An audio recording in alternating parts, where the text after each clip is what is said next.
უფლება და თავისუფლება.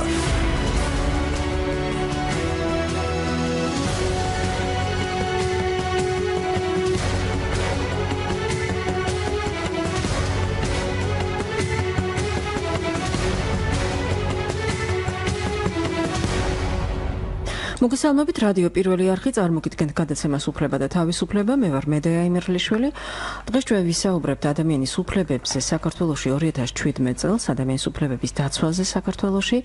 ამ წლის განმავლობაში ჩვენ ტრადიციულად ყოველი წლის ბოლოს ვაჯამებთ ხოლმე წლის ყველაზე მნიშვნელოვან მოვლენებს ადამიანის უფლებების დაცვის კუთხით ქვეყანაში.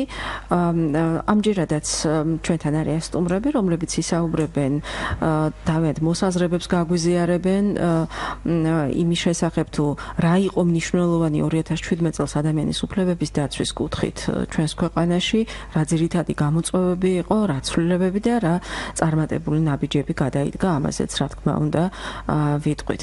დღეს ჩემი გადაცემის სტუმრები არიან ელენე რუსაცკი, ქალთა საინფორმაციო ცენტრის ხელმძღვანელი, თამარ დეკანოსიძე, საქართველოს ახალგაზრდა იურისტთა ასოციაციის იურისტი, ანა თავხელიძე, პარტნიორობა ადამიანის უფლებებისთვის ორგანიზაციის იურისტი და ნინო რიჟამაძე, სამართლიანი არჩევნებისა და დემოკრატიის საერთაშორისო საზოგადოების იურისტი. ძალიან დიდი მადლობა, რომ მოხვედით დღეს ჩემთან გადაცემაში. დავიწყოთ მაშინ საუბარი. თქვენი დავიწყოთ, თამარა, ესე მოვყვეთ. როგორ შეაფასებთ ადამიანის უფლებების დაცვის კუთხით 2017 წელს საქართველოში? რა იყო ძირითადი გამოწვევები და ცვლილებები წელს ჩვენთან? მოგესალმებით, ძალიან დიდი მადლობა მოწვევისთვის, მივესალმებით თქვენს მსმენელს. 2017 წელი იყო ძალიან მნიშვნელოვანი წელი ადამიანის უფლებათა დაცვის მიმართულებით, რადგან ამ წელს განხორციელდა რამოდენიმე ცვლილება, რომელსაც ფუნდამენტური მნიშვნელობის გავლენა შეუძლია მოახდინოს ადამიანის უფლებათა დაცვის ხარისხზე. უპირველეს ყოვლისა აღსანიშნავია საკონსტიტუციო რეფორმა, რომელიც 2016 წლის დეკემბერში დაიწყო. იგი 4 თვე გაგრძელდა და 2017 წლის აპრილში დასრულდა და საკონსტიტუციო რეფორმის თანახმად ცვლილებები შევიდა ისეთ დებულებებში, რომლებიც უშუალოდ ეხება ადამიანის უფლებათა დაცვის მდგომარეობას.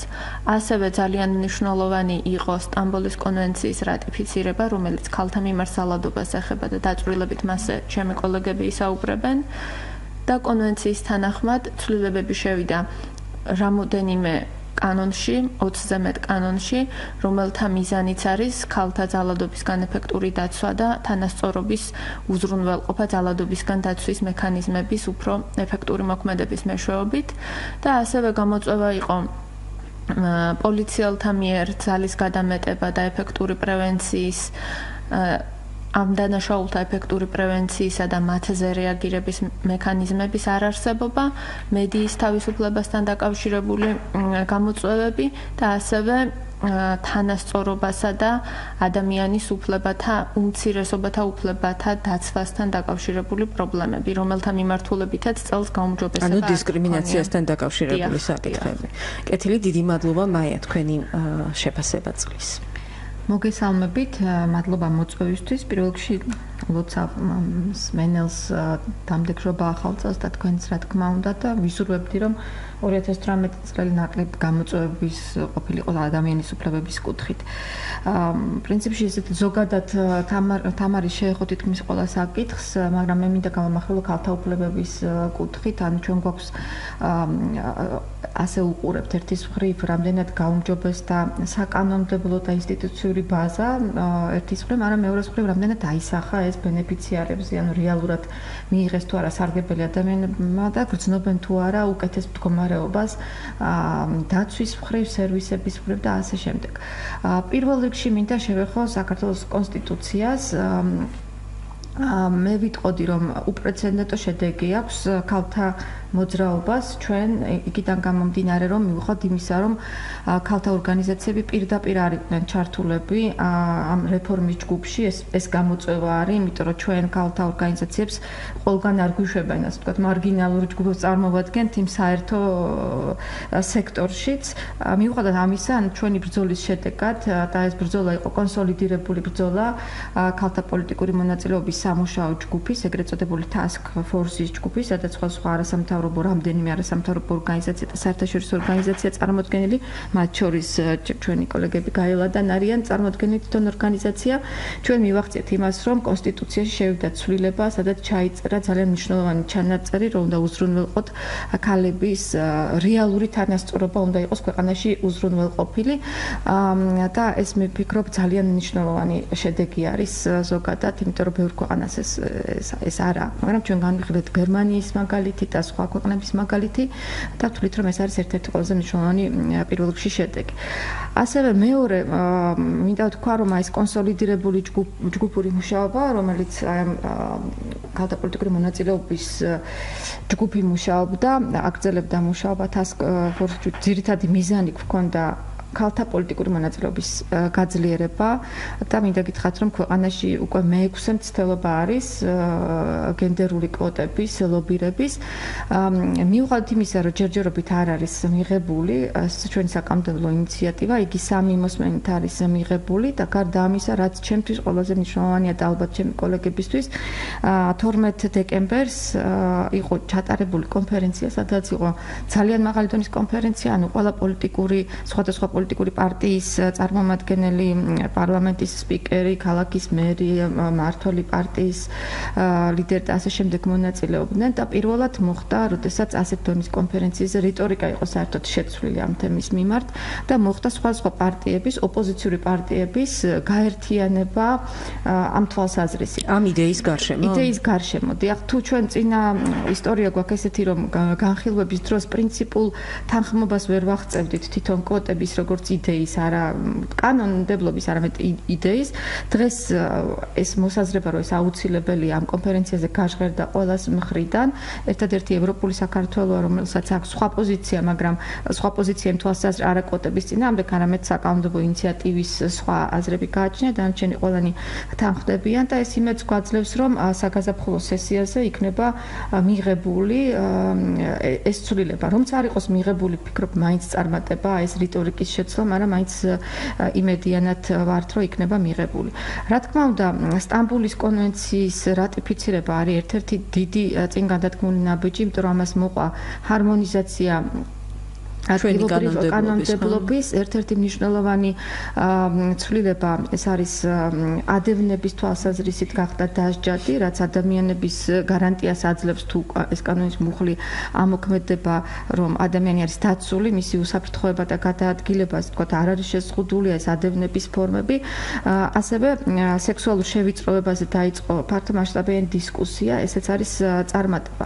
მე ვიტყოდი, რომ ერთ-ერთი ყველაზე მნიშვნელოვანი ინსტიტუციურ დონეზე არის ასევე წარმატება ის, რომ გენდერული პოლიტიკის კუთხით პარლამენტი და აღმასრულებელი ხელისუფლება და ადგილობრივი ხელისუფლება დაიწყო გაძლიერება და დაუშვათ წინა ხელისუფლების დროს მე არასამთავრობო ორგანიზაციას წარმოვადგენ, ამიტომ შემიძლია შევაფასო ყველა ხელისუფლების წარმატება.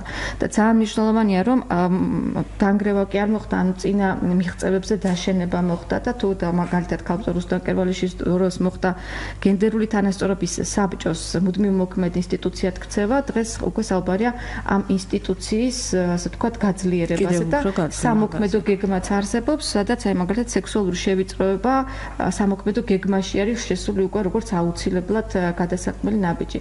ამიტომ ახლა ეს მოკლედ ალბათ კარგი, ჩვენ ყველა ამ თემაზე, რაზეც თქვენ ისაუბრებთ, რა თქმა უნდა, შემდეგ კიდევ დავუბრუნდებით ამ თემებს.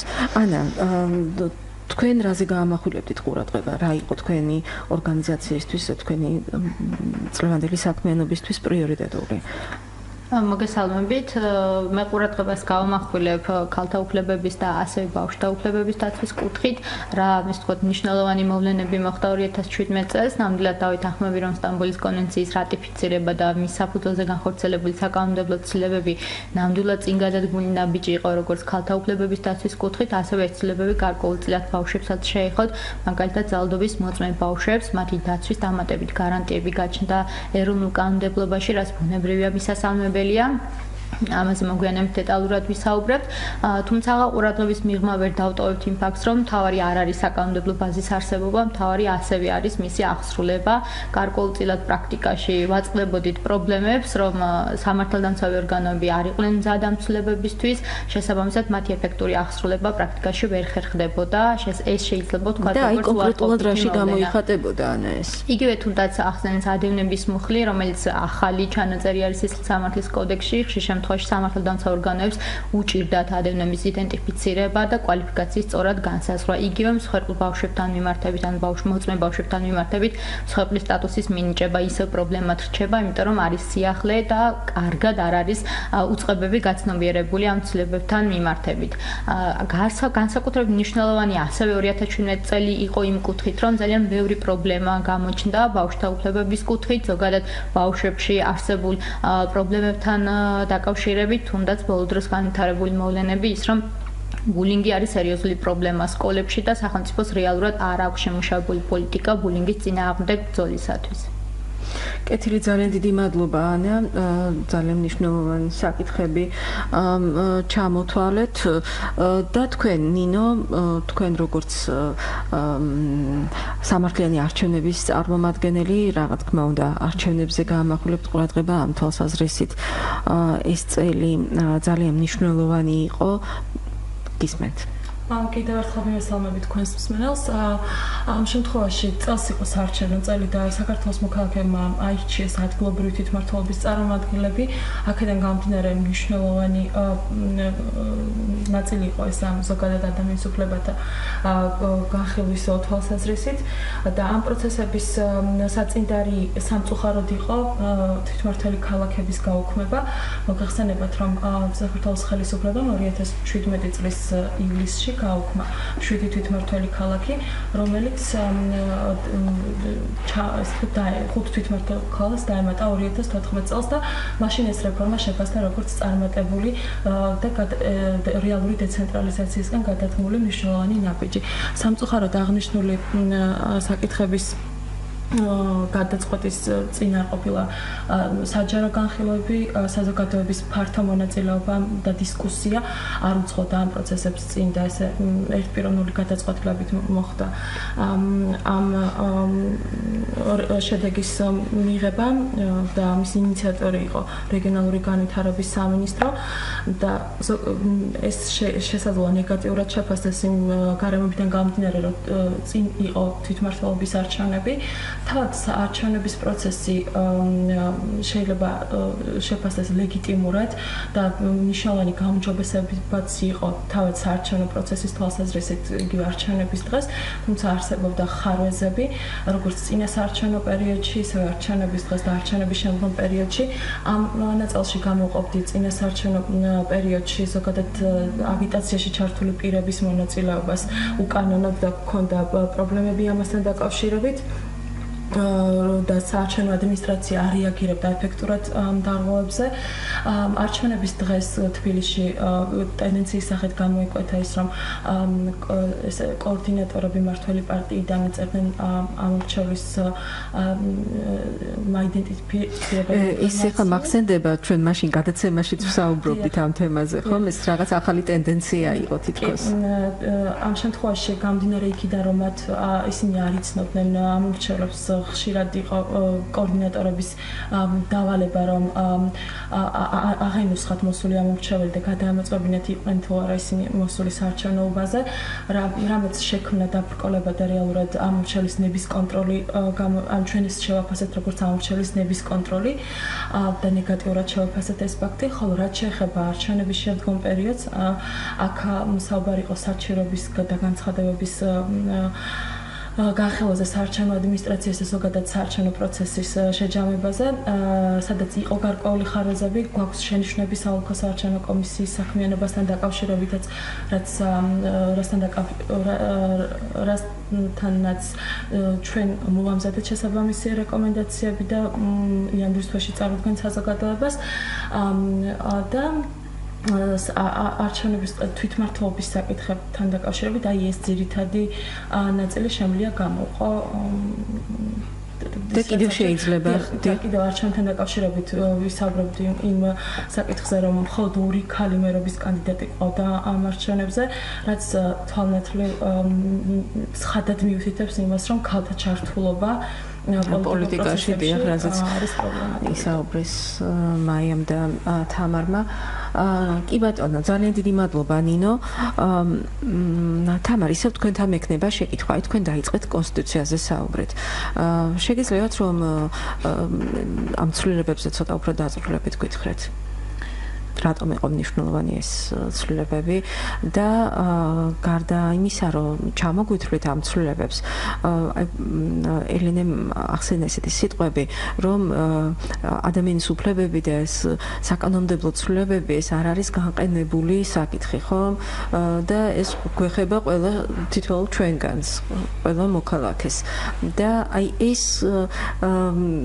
იქნება აი ამაზეც გვესაუბროთ მე რატომ არის მნიშვნელოვანი იმიტომ კი არა რომ ჩვენ რაღაცა ვალდებულებებს ქვეყანა თავის ვალდებულებებს ასრულებს და ამიტომ ცვლის რაღაცას რომ ასეა საჭირო არამედ იმიტომ რომ ეს ჩვენ გვეხება თითოეულ ჩვენგანს რა თქმა უნდა მართალი ბრძანდებით განსაკუთრებით როდესაც ჩვენ ვსაუბრობთ კონსტიტუციაზე რომელიც არის ხალხის კუთვნილება და კონსტიტუცია შემუშავებული უნდა იყოს ფართო საზოგადოებრივი და პოლიტიკური კონსენსუსის თაობაზე, ვინაიდან ეს არის დოკუმენტი, რომელიც ეკუთვნის ხალხს და რომელიც არის ძირითადი ინსტრუმენტი ადამიანის უფლებათა დასაცავად. ვინაიდან რაც უფლებები, რომლებიც გარანტირებულია კონსტიტუციით, პირდაპირ გავლენას ახდენს იმ ადამიანების მდგომარეობაზე, რომლებიც ამ ქვეყნის მოქალაქეები თუ ქვეყანაში მცხოვრები, ან მყოფი სხვა პირები არიან. აქედან გამომდინარე ჩვენ როგორც ადამიანის უფლებათა დამცველი ორგანიზაცია ძალიან აქტიურად ვიყავით ჩართული საკონსტიტუციო კომისიის მუშაობაში და ვადვოკატირებდით იმ ცვლილებების შეტანას, რომლებიც იქნებოდა პოზიტიური ნაბიჯი ადამიანის უფლებათა დასაცავად. ზოგ შემთხვევაში ჩვენი რეკომენდაციები გათვალისწინებული იქნა, ხოლო რიგ შემთხვევებში ნაბიჯები გადაიდგა საუარესოდ. Pozitīvu aspektებზე რომ ვისაუბროთ თავდაპირველად და შემდგომ გადავიდეთ ნეგატიურზე. Pozitīvური ასპექტი ერთ-ერთი არის ის, რომ მუხლი, რომელიც ეხება დისკრიმინაციის აკრძალვას, საკონსტიტუციო ცვლილებამდე მოიცავდა მხოლოდ კონკრეტული ჯგუფის ადამიანების დაცვას. ჩამოთვლილი იყო რასა, სქესი, რელიგია და ასე შემდეგ. ხოლო ეს მუხლი არ ეხებოდა იმ ნიშნებს, რომლებიც შესაძლოა არ ყოფილიყო ამ ჩამონათვალში. იმის მიუხედავად, რომ საკონსტიტუციო სასამართლოს განმარტებით მუხლი განიმარტებოდა როგორც დისკრიმინაციისგან დამცველი ნებისმიერი ნიშნით, კონსტიტუცია ამას არ გვეუბნებოდა. დღეს კონსტიტუცია გვეუბნება, რომ დისკრიმინაცია ნებისმიერი ნიშნით აკრძალება და არა მხოლოდ იმ ნიშნებით, რომლებიც მუხლში არის ჩამოთვლილი. მეორე რაც ქალბატონმა მაიამ ისაუბრა ამ მუხლს დაემატა არსებითი თანასწორობის გარანტია. არსებითი თანასწორობა მოიცავს არა მხოლოდ განსაკუთრებული ზომების მიღებას იმისათვის, რომ ქალთა პოლიტიკური მონაწილეობა გაიზარდოს, არამედ სპეციალური განსაკუთრებული ზომების მიღებას იმისათვის, რომ რეალურ ცხოვრებაში მივაღწიოთ ქალისა და მამაკაცის, ანუ გენდერულ თანასწორობას და ეს მოიცავს საზოგადოებრივი და პოლიტიკური ცხოვრების ნებისმიერ სფეროს. ეს მუხლი არის იმ კუთხით ძალიან მნიშვნელოვანი, რომ აღიარებს, რომ კანონში გაწერილი თანასწორობა და დისკრიმინაციის აკრძალვა არ არის საკმარისი იმისათვის, რომ სახელმწიფომ თქვას, რომ იგი უზრუნველყოს თანასწორობას. სახელმწიფომ უნდა მიიღოს განსაკუთრებული ზომები, რათა რეალურ ცხოვრებაში, საზოგადოებაში მივიღოთ თანასწორობა. და ამით ჩვენ ფორმალური თანასწორობის მოდელიდან კანონმდებლობით გადავედით არსებითი თანასწორობის მოდელზე. და ეს მოდელი აღიარებს იმას, რომ მნიშვნელოვანი არა ის, რა წერია კანონში, არამედ ის, რა ხდება რეალურ ცხოვრებაში. აქედან გამომდინარე ეს არის უმნიშვნელოვანესი ჩანაწერი. ერთ-ერთი კიდევ მნიშვნელოვანი ცვლილება არის ის, რომ კონსტიტუციამ აღიარა სახელმწიფოს ვალდებულება მიიღოს განსაკუთრებული ზომების შეზღუდული შესაძლებლობის მქონე პირთა დასაცავად. ეს დებულება გაწერილია კონსტიტუციაში და მნიშვნელოვანია იმ კუთხით, რომ როგორც მოგეხსენებათ, საქართველოში შეშემოპირები მრავალი წლის მანძილზე და დღესაც მიეკუთვნებიან ერთ-ერთ ყველაზე უხილავ და დაუცველ ჯგუფს, რომელთა უფლებების დაცვაც საზოგადოებრივ დისკურსში და სახელმწიფო პოლიტიკაში ერთ-ერთი ყველაზე ნაკლებად არის დაცული და ასახული, განსაკუთრებით ეს ეხება შეზღუდული ფსიქოსოციალური საჭიროებების მქონე ადამიანებს. და დღესდღეობით ესეც პოზიტიური ცვლილებაა, ვინაიდან საქართველოს რატიფიცირებული აქვს გაეროს კონვენცია შეშემოპირთა უფლებების დაცვის შესახებ, ხოლო კონვენცია სათანადოდ არ არის ასახული რეალურ კანონმდებლობაში. და კონსტიტუციაც დღეს მეტ მექანიზმს და ბერკეტს გვაძლევს იმისათვის, რომ შეზღუდული შესაძლებლობის მქონე პირთა უფლებები და ღირსება ისევე იყოს დაცული, როგორც ნებისმიერი სხვა ადამიანის. თუმცა ფაკულტატიური ოქმი, რაზეც მუდმივად საუბრობთ ხოლმე, 2014 წელს მოახდინა რატიფიკაცია, ხომ, ამ კონვენციის, მაგრამ ფაკულტატიური ოქმი უკვე 3 წელია და ჯერ კიდევ კი, აბსოლუტურად მართალი ხართ, ფაკულტატიური ოქმი მსმენელს რომ ამოხსნათ არის ამ კონვენციის დამატებითი ოქმი, რომელიც ადამიანს, რომელსაც დაერქვა უფლება, აძლევს საშუალებას, რომ იჩილოს გაეროს კომიტეტში ამ უფლების დაცვის დარღვევის გამო. ეს ეხება შეზღუდული შესაძლებლობის მქონე პირებს. დღესდღეობით ეს საჩივრის მექანიზმი არ არსებობს, იმიტომ რომ სახელმწიფომ არ მოახდინა რატიფიცირება ფაკულტატური ოქმის. ანუ შეზღუდული შესაძლებლობის მქონე პირებს მხოლოდ და მხოლოდ შეუძლიათ საქართველოს შიგნით მოითხოვონ თავიანთი უფლებების დაცვა და ისინი ვერ მიმართავენ საერთაშორისო ინსტანციას. რა თქმა უნდა, მათ შეუძლია მიმართონ კვლავ ადამიანის უფლებათა ევროპულ სასამართლოს, რომელიც სტრასბურგში მდებარეობს, მაგრამ რა თქმა უნდა, გაეროს კომიტეტი სპეციალიზდება შეშემოპირთა უფლებებზე და როდესაც ამ კომიტეტში ჩივის პირი, აქ მეტი საშუალება აქვს, რომ უფლებათა ფართო სპექტრზე იდავოს, როდესაც ევროპული სასამართლო უფრო შეზღუდული ვიწრო პროფილის არის. რაც შეეხება იმ საკითხებს, რაც ძალიან გვინდოდა ადამიანის უფლებათა კუთხით გაეთვალისწინებინა საკონსტიტუციო კომისიას და უარი გითხრა, არის პირველ რიგში კონსტიტუციაში იმის არ ჩაწერა და არ აღიარება, რომ სახელმწიფო ვალდებულია ქონდეს ეფექტური შრომის ინსპექტირების მექანიზმი.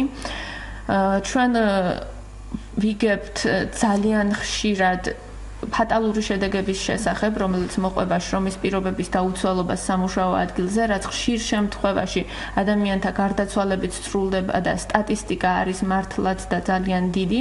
დღესაც გავრცელდა ინფორმაცია სამწუხაროდ ამის შესახებ. დიახ, სამწუხაროდ დღესაც გავრცელდა ინფორმაცია, მაგრამ საკონსტიტუციო კომისია და საქართველოს პარლამენტი ამ პრობლემაზე ისევ თვალს ხუჭავს, მიუხედავად იმისა, რომ რამოდენიმე თვის წინ იყო საუბარი, რომ შრომის ინსპექტირების ეფექტურ მექანიზმს შეიმუშავებდნენ ერთ-ერთი ფატალური შემთხვევის შემდეგ, მაგრამ აღარ მიმდინარეობს ამ საკითხის განხილვა. ასევე, რაც არ ჩაიდო საკონსტიტუციო ცვლილებათა პაკეტში იყო ეკონომიკური და სოციალური უფლებების დაცვის გარანტია, ეფექტური დაცვის გარანტიების შექმნა. რაც ნიშნავდა იმას, რომ ადამიანებს ექნებოდათ შესაძლებლობა სასამართლოს და სხვა ინსტანციების მეშვეობით ედავათ ისეთი უფლებების დარღვევაზე, როგორიც არის ჯანმრთელობის დაცვის უფლება, სათანადო საცხოვრისის არქონის გამოდარღვეული უფლებები, განათლების უფლება, შრომის უფლება და ასე შემდეგ. ანუ ისეთი უფლებები, რაც დაკავშირებულია სახელმწიფოს მხრიდან უფრო მეტი რესურსის ჩადების ვალდებულებასთან, სამოქალაქო და პოლიტიკური უფლებებისგან განსხვავებით, რომლებიც დიდად არ უკავშირდება სახელმწიფოს მიერ თანხის დახარჯვას. სამწუხაროდ ესეთი მექანიზმიც არ ჩაიდო კონსტიტუციაში და ბოლოს დავამატებ, კონსტიტუციაში ჩაიწერა ოჯახის დეფინიცია როგორც ქალისა და მამაკაცის ერთობის. ეს იყო სახელმწიფოს მხრიდან გადადგმული ძალიან ადამიანის უფლებათა გაუარესებისკენ მიმართული ნაბიჯი, ვინაიდან დღესდღეობით კანონმდებლობა და ისტორიულად საქართველოს კანონმდებლობა ქორწინებას განსაზღვრავდა როგორც ქალისა და მამაკაცის კავშირს. საქართველოს კანონმდებლობა არასოდეს არ ითვალისწინებდა ერთი და იმავე სქესის ადამიანთა ქორწინების უფლებას. აქედან გამომდინარე, კონსტიტუციაში ამ დებულების ჩაწერა იყო სრულებით არასაჭირო და ემსახურებოდა ერთადერთ მიზეზს, საზოგადოების ფართო მასების გულის მოგებას, იქედან გამომდინარე, რომ სახელმწიფო აფიქსირებდა თავის მკვეთრად უარყოფით დამოკიდებულებას LGBT პირთა მიმართ. ამ ცვლილებასაც ჩვენ ვუწევდით წინააღმდეგობას, როგორც არასაჭიროს, თანაც იმის გათვალისწინებით, რომ ქორწინების უფლების მოთხოვნა არასოდეს არ დამდგარა დღის წესრიგში ამ ადამიანების მხრიდან, თუმცა ესეც ამის გათვალისწინებაც არ მოხდა. კეთილი, ძალიან დიდი მადლობა თამარ. მაია, თქვენ ცოტა ხნის წინ საუბრობდით ქალთა პოლიტიკურ მონაწილეობაზე, ხომ? როდესაც ამ თემებზე საუბრობთ ხოლმე და განსაკუთრებულ ყურადღებას ვამახვილებთ ქალთა პოლიტიკური მონაწილეობა, ეს პირველი წელი არ არის, როდესაც ამ საკითხებს ვსვავთ, ისმება ქალის უფლებებზე მომუშავე არასამთავრობო ორგანიზაციების მიერ და ასევე ზოგიერთი პოლიტიკოსის მიერ, ხომ? რას ცვლიან ქალები პოლიტიკაში? რა შეიცვლება ქალების მოსვლით პოლიტიკაში, თლიანად ჩვენს ქვეყანაში და საზოგადოებაში? დიდი მადლობა შეკითხვისთვის. პირველ რიგში მინდა აღნიშნო კოლეგა მისაუბრა არჩევნებზე და შედეგებზე როგორ აისახა ქალებზე ეს. თუ შეიძლება მიკროფონი ახლოს რომ მოიწევთ. მადლობა. რეალურად კიდევ უფრო დაგვანახა ამ ბოლო არჩევნებმა, რომ აი ეს სწორედ მივდივართ და გენდერული კვოტების მიღება არის აუცილებელი, იმიტომ რომ ფაქტიურად მიუხედავად ამდენი ძალისხმევისა, არაფერი შეცვლილა, ანუ 1% არის სულ სხვაობა გაზრდილი საერთო ჯამში, მაგრამ 6%-ით მაგალითად შემცირებული თბილისში, 20 მუნიციპალიტეტში არც ერთი ქალი და ამ შემდეგ, ხო? ანუ მაჩვენებელი არის ძალიან ცუდი. რაც თავისთავად გვაჩვენებს, რომ არაჯანსაღი მდგომარეობა ქვეყანაში, იმიტომ რომ პარტიებში 30%-მდე ქალები არიან. განათლების სისტემაში და განათლებულები მათ შორის დოქტორანტები, მაგისტრატები, ან უფრო მეტი ქალები არიან, ხო? ანუ განათლებული რესურსი ქალების არის დიდი, მიუხედავად იმისა, ასე ვთქვათ, ქალები არ არიან წარმოდგენილი. თან იმას, რასაც ჩვენ ვითხოვთ, ძალიან საზოგადოება აღითქვავს, შეიძლება ძალიან ეს თქო მკვეთრ გადადგმულ ნაბიჯად და მკაცრ მოთხოვნად. თუმცა რეალურად ჩვენ ვითხოვთ, ეს ჩვენი ჯგუფი ითხოვს სულ 38 ქალს, ესე იგი ქვეყანაში შეიძლება მოიძებნოს 38 ადამიანი, 38 ქალი კვალიფიცირებული, რომელიც წარმოადგენს ქალების ინტერესებს პარლამენტში და საერთოდ პოლიტიკაში და არა მარტო ქალების ინტერესებს. მე არ მინდა რომ საზოგადოებამ გაიგოს ისე რომ ჩვენ ვიბრძვით მხოლოდ იმისთვის, რომ ქალების ინტერესები წარმოვადგინოთ. ანუ ჩვენ ვიბრძვით იმისთვის, რომ ქალებმა მოახდინონ ზეგანვლენა პოლიტიკურ პროცესებზე ზოგადად, ხო? ანუ ყველგან ვიყოთ ჩართულები და თამარმა ახსენა, რომ რაღაც კანონმდებლობის და ჩემო კოლეგებმა განხილვის დროს ადამიანები არ არიან ჩართული, ხო? ზუსტად ჩვენ ეს გვინდა, რომ აი ეს ისტორიული მეხსიერება, რაც ხდება საერთოდ წლები, როდესაც რაღაც კანონი მუშავდება, რაღაც რეფორმა მუშავდება და არ ხდება წინასწარი განხილვები, რომ ეს დაირღვეს და ადამიანები, როგორც ქალი, ისე კაცი იყოს ჩართული ამ პროცესში. ეხლა მე ვერ ვიტყვი, რომ ხვალ თუ ქალები მოვლენ, უცებ ყველაფერი დაალაგდება, ასე ვთქვათ და პრობლემები აღარ გვექნება. ხო, ეს იქნებოდა აბსურდული ესეთი ოცნება, მაგრამ ჩვენ გვჯერა იმისი, რომ უფრო ჯანსაღი მდგომარეობა იქნება სხვადასხვა საკითხების განხილვა, უფრო მრავალფეროვანი იქნება ის საკითხები და პრიორიტეტები. დარწმუნებული ვარ, რომ ბავშვთა უფლებების კუთხითაც უფრო მგრძნობიარე იქნება პოლიტიკა, ასევე მოწყვლადი ჯგუფების მიმართ, ანუ შეზღუდული შესაძლებლობების მქონე თემა გაჟღერდა აქ და დღეს ახლა გუშინ გავაზიარე ზუსტად აღმაშფოთებელი ჩემთვის ფაქტი, რომ ერთ-ერთ საბავშვო ბაღში აუტის დედა აქვეყნებს ხო ინფორმაციას, რომ ბავშვი არ გაუშვეს, ასე ვთქვათ, ზეიმზე და მე გამახსენდა ჩემი თავი, მინდა გითხრათ, იმიტომ რომ 20 წლის წინ 20 წლის წინ როდესაც მე მყავდა პატარა შვილი და დადიოდა ბაღში, არ იყო აუტიზმით ჩემი შვილი არ ქონდა აუტიზმი, მაგრამ მიუხედავად იმისა, რომ ითვლებოდა ეგრეთ ვთქვათ ჯამთელ ბავშვად, ანუ მასწავლებლებისთვის, მას არ მისცეს ლექსი ზეიმზე, იდგა როგორც სტუმარი და ეს იყო შემზარავი, როდესაც ბავშვი იყო აბსოლუტურად დისკრიმინირებული და დაუცველი და მაშინ მე გავაპროტესტე პირველად ცხოვრებაში მასწავლებელთან რომ ასე ვთქვათ ვისია ეს ზეიმი მასწავლებლის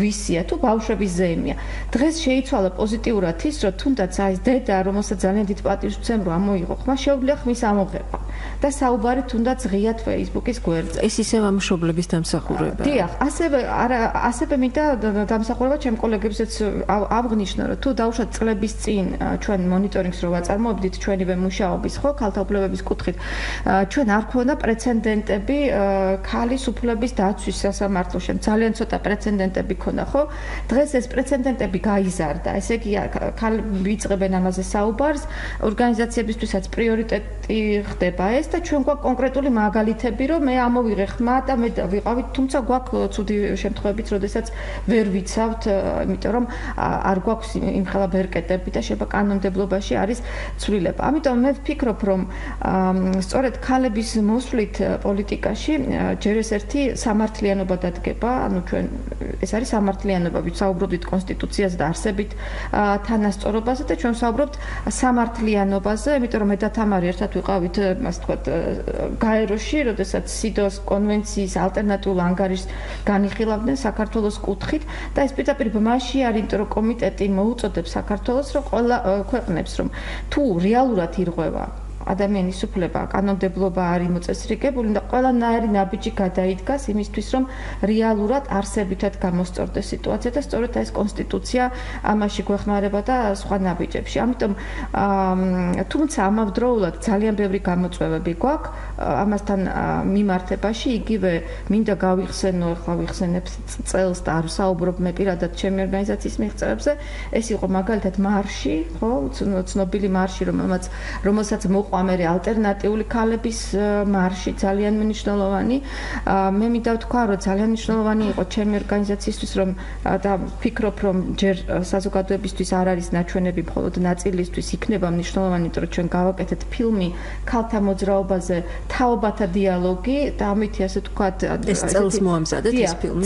წელს მოამზადეთ და ესეთი ხიდი არის თაობებს შორის იმისთვის, რომ დავინახოთ, რომ ეს არ არის წელს დაწყებული ან შარშან დაწყებული, არამედ ეს არის სერიოზული კავშირები, რომელიც იძლევა შედეგს და სწორედ ეს კავშირები და მით უმეტეს ახალგაზრდების ჩართვა, ძველი გამოცდილი ადამიანების, ვინც დიდი ხანია ჩართული ზუსტად კავშირებმა, უნდა გააძლიერონ, ასე ვთქვათ, შედეგზე ორიენტირებული საქმიანობა და არა დაუშვათ კონკრეტული ორგანიზაციების წარმატება. ძალიან დიდი მადლობა, მაია. ანა, თქვენი ორგანიზაცია მთელი წლის განმავლობაში იცავდა, ხო, ქალებს სასამართლოში, თქვენ გქონდათ წარმატებული საქმეები, შეგიძლიათ მოგვითხროთ ამის შესახებ? რა თქმა უნდა, ისევ და ისევ სტამბოლის კონვენციას დაუბრუნდები, რაც ნამდვილად მნიშვნელოვანი წინა გადადგმული ნაბიჯი იყო, იმიტომ რომ ქალთა უფლებების დაცვის კუთხით ძალიან ბევრი სამართლებრივი გარანტიები შევიძინეთ ამ წლის განმავლობაში, მაგალითად სამართლის კოდექსში იგივე ახალი მუხლები გაჩნდა, ადევნება, გენიტალიების დასახიჩრება, იძულებით სტერილიზაცია, რაც ასევე კარგი ბერკეტი არის იმისაც, რომ იბრძოლო ქალთა მიმართ ძალადობის წინააღმდეგ. მნიშვნელოვანი ცვლილებები შეეხო ასევე შემაკავებელ ორდერს, რასაც უკვე სასამართლოს მხრიდან დამტკიცება აღარ ჭირდება და ამ მექანიზმს უფრო ეფექტურს და მოქნილს ხდის, თუმცა აქაც პრობლემას ვაწყდებით იმ მხრივ, რომ ისევ პოლიციას უჭირს დროულად ორდერის გამოცემა და სანამ მაგალითად ორგანიზაცია არ ჩაერთვება და ამას თქვათ არ მოხვება რეაგირება ჩვენი მხრიდან, მანამდე როგორც წესი არ ხდება ხოლმე შემაკავებელი ორდერის გამოწერა. მნიშვნელოვანი ცვლილება შეეხო ასევე ვახსენე კიდეც ძალადობის მოწმე ბავშვთან მიმართებით მსხვერპლის სტატუსის განსაზღვრას. ჩვენ გვქონდა პირველი საქმე, როდესაც სასამართლომ გენდერული ნიშნით ძალადობის ოჯახის წევრის მიმართ განხორციელებული გენდერული ნიშნით ძალადობის შემწრე ბავშვს განუსაზღვრა მსხვერპლის სტატუსი და ეს იყო ძალიან მნიშვნელოვანი, ვინაიდან სახელმწიფომ რეალურად აღიარა, რომ ბავშვი რომელიც ხედავს, რომ ის ოჯახის წევრის მიმართ ხდება ძალადობა, მას ადგება ზიანი და მას ჭირდება განსაკუთრებული მიდგომა. თუნდაც ფსიქოლოგიური ზიანი, დიახ. რაც შეეხება უშუალოდ ქალთა მიმართ ძალადობის კუთხით, მნიშვნელოვანი საქმეები იყო ჩვენთვის იმ კუთხით, რომ ვთქვათ, მომართვიანობა გაზრდილი იყო, საზოგადოების ცნობიერება შეიძლება ითქვას, რომ გაზრდილი არის გარკვეულწილად და შესაბამისად უფრო მეტი საქმე არის წარმოებაში, როგორც იგივე სამართლდამცავ ორგანოებში, ასევე სასამართლოში და წარმომადგენლობას ვახორციელებთ ამ საქმეებზე, ხშირ შემთხვევაში წარმატებით სრულდება ეს საქმეები. სწორედ იმიტომ, რომ როდესაც ვსაუბრობთ ოჯახში ძალადობაზე, ქალთა მიმართ ძალადობაზე, მნიშვნელოვანი არის ის, რომ სხვაერს დაზრალებულს კონდეს მყარი პოზიცია და როდესაც ის საზოგადოების მხრიდან, ორგანიზაციის ან სამართალდამცავი ორგანოების მხრიდან ხედავს მხარდაჭერას, ის ბუნებრივია პოზიციას აღარ ცვლის. ასევე მნიშვნელოვანი საქმე იყო, როდესაც ფსიქოსოციალური საჭიროების მქონე პირების მიმართ შევეცადეთ, რომ სახელმწიფო სტრუქტურებს გარკვეულწილად დამოკიდებულება შეეცვალათ, მაგალითად, როდესაც სისხლისამართლის პროცესში აღმოჩნდება ფსიქოსოციალური საჭიროების მქონე პირი, სახელმწიფო სტრუქტურებს უჭერთ მის მიმართ ნდობა, მაგალითად მისი ჩვენების გაზიარება და ჩვენ გავაკეთეთ ყველაფერი მისთვის, რომ ეს ადამიანი მისი ჩვენება ყოფილიყო სათანდოთ აღქმული, ისე როგორც თქვა სხვა პირის შემთხვევაში და მისთვისაც ისევე მოისმინათ, როგორც სხვა ადამიანისთვის და ეს ნამდვილად მისასალმებელი არის ჩვენთვის. ასევე ერთი მნიშვნელოვანი საკითხი, ეს თქვა, წამოიწია ჩვენი პრაქტიკიდან გამომდინარე, ეს იყო არანებაყოფილებითი ფსიქიატრიული მკურნალობა, იძულებით მოთავსება ფსიქიატრიულ დაწესებულებაში. აღმოჩნდა, რომ ასეთ დროს სახელმწიფოს არ აქვს შესაბამისი პოლიტიკა, როგორ უნდა გამიჯნოს, თქვა, ოჯახში ძალადობა და იგივე საჭიროება პირის ფსიქიატრიულ დაწესებულებაში მოთავსების ქონდა წარმატებული საქმე, როდესაც სააპელაციო სასამართლომ გააუქმა პირველი ინსტანციის გადაწყვეტილება და უკანონო ცნო პირის მოთავსება ფსიქიატრიულ დაწესებულებაში და მიუჩნდა, რომ რეალურად ადგილი ქონდა ოჯახში კონფლიქტს და არანაირი საჭიროება და საფუძველი არ არსებობდა. ანუ ოჯახის ერთი წევრის მეორე წევრის მიმართ ხორციელდებოდა ფსიქოლოგიური ძალადობა, ვინაიდან ამ პირის მიმართ ამ პირს ქონდა დიაგნოზი და ამით манипуლირებდა და იძახებდა სასწრაფო სამედიცინო დახმარების ბრიგადას და ათავსებდა ფსიქიატრიულ დაწესებულებაში, რასაც იყენებდა ბოროტად თავის ასე თქვათ მდგომარეობას. შესაბამისად, ესეც მნიშვნელოვანი გადაწყვეტილება იყო, იმიტომ რომ სასამართლომ კაცრად დასვა საკითხი, რომ სასწრაფო სამედიცინო დახმარების ბრიგადამ, იგივე საპატრულო პოლიციამ უნდა მოახდინოს იდენტიფიცირება, არის თუ არა ოჯახში ძალადობა და შემდეგ უნდა დაიწყოს ამ საკითხის განხილვა. ეს საქმე დასრულებული არის და ამავე საქმეში ასევე ვდავალთ უკანონო მოთავსების გამო მორალური ზიანის ანაზღაურებაზეც და ვნახოთ რა წარმატება იქნება ამ საქმეს. მორალური ზიანი ვინ უნდა ანაზღაუროს? ამ შემთხვევაში საავადმყოფოს უნდა დაიკისროს, რომელმაც მიიღო გადაწყვეტილება მისი მოთავსების შესახებ პირველადად. კეთილი. ძალიან დიდი მადლობა. ნინო, ისა თქვენ მოგიბრუნდებით. 2018 წელი არჩევნების თვალსაზრისით რა გველის თქვენ ახსენეთ, რომ წლის დასაწყისში აპირებთ საზოგადოებას წარუდგინოთ, თუ შეიძლება აი ამის შესახებაც რომ გითხრათ. 2018 წელი, ანუ ამ შემთხვევაში გვერდსარაულით ვისაუბროთ ისე საკონსტიტუციო რეფორმაზე და პოლიტიკური უფლებების თვალსაზრისით მასში განხორციელებულ ცვლილებებზე.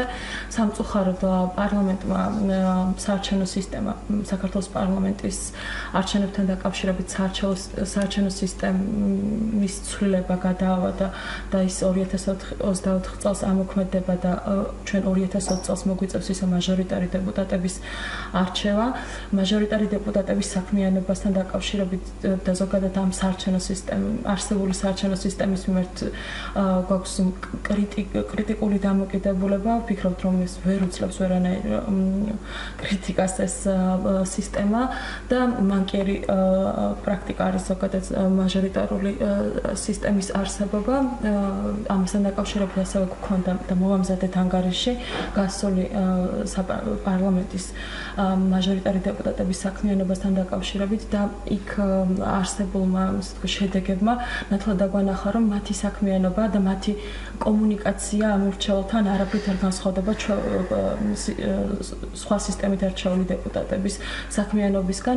ეს არის დამატებით გამოყოფილი სახსრები ბიუჯეტიდან, რომელიც მიემართება მათი ბიუროების დაფინანსებისთვის და ასევე პოლიტიკური თვალსაზრისითაც არის ძირითადად მმართველი პარტიისთვის უფრო მეტი ადგილის დაკავებისთვის დამხმარე სისტემა პარლამენტში. რაც შეეხება საპრეზიდენტო არჩევნებს, ჩვენ ბოლოჯერ მოგვიწევს, ანუ არსებული საკონსტიტუციის თანახმად ბოლოჯერ მოგვიწევს მოქალაქეებს საქართველოს პრეზიდენტის არჩევა და ამ კუთხით მნიშვნელოვანი იქნება შემდგომი პერიოდი და ამასთან დაკავშირებითაც გვქონდა კრიტიკა, რომ ეს ცვლილებები ასევე არ გამომდინარეობდა საქართველოს მოქალაქეების ინტერესებიდან გამომდინარე და ეს იყო პირველად ხელისუფლების მიერ მიღებული გადაწყვეტილება. ასევე საარჩევნო ბლოკების გაუქმების საკითხი, რომელიც ერთჯერადად ასევე იქნება დაშვებული 2020 წელს და შემდგომ იგეგმება მათი გაუქმება. მიგვაჩნია, რომ ამასთან დაკავშირებითაც არის საჭირო თავად პოლიტიკური ველის და პოლიტიკური პარტიების თანხმობა და კონსენსუსი. მნიშვნელოვანია, რომ მოусმინოს საზოგადოებრივ ხელისუფლებამ იმ პარტიებს, რომლებიც ამჟამად არ არიან წარმოდგენილი პარლამენტში, თუმცა მათ აქვთ პოტენციალი იმის, რომ გაერთიანდნენ და იმ საზოგადოების ნაწილის ინტერესების შესაბამისად შეეძლოთ მოხვედრა პარლამენტში, თუნდაც იგივე ბლოკების საშუალებით. ძალიან დიდი მადლობა მინდა გადაგიხადოთ. სრულდება ჩვენი გადაცემა. მინდა გამოვთქვა იმედი, რომ ჩვენ მომავალ წელსაც ვითანამშრომლებთ. მე მაქვს ამისი იმედი. ძალიან დიდი მადლობა მინდა კიდევ ერთხელ გითხრათ იმისთვის, რომ მოხვედით დღეს ჩვენთან და ასეთ საინტერესო და მნიშვნელოვან თემებზე გვესაუბრეთ.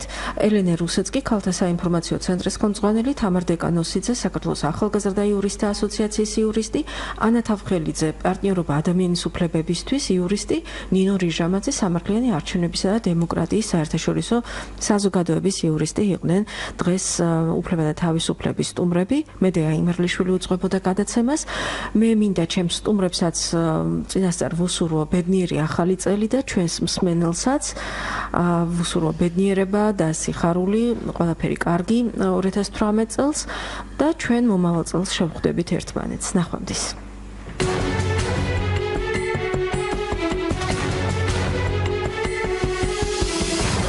უფლება და თავისუფლება.